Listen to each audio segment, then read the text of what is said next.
जर नेते मंदिरामधील चोरीमध्ये हात साफ करत असतील तर कार्यकर्ते तरी मागे कसे राहतील?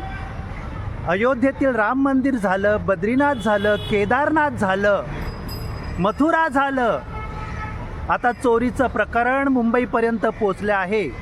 अवघा महाराष्ट्र, मुंबई आणि देश यामध्ये श्रद्धेयस्थान असलेलं सिद्धिविनायक मंदिरामध्ये चोरीचं प्रकरण आता गाजतं आहे.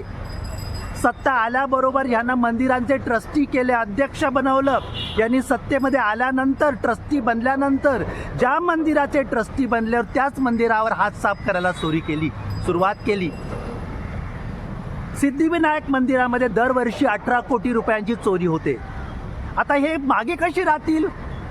कारण ह्यांचे नेते स्वतःला भक्त म्हणवतात. ते राम मंदिरामध्ये चढावामध्ये 200 कोटी आणि इतर मिळून 1400 कोटीची चोरी करत असतील तर कार्यकर्त्यांनी तरी मागे कसं राहावं?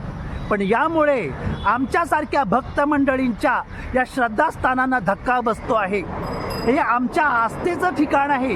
या आस्थेच्या ठिकाणामध्ये निर्लज्जपणे जर सत्तेतील मंडळी चोरी करत असतील तर या लोकांना हिंदू म्हणावं का?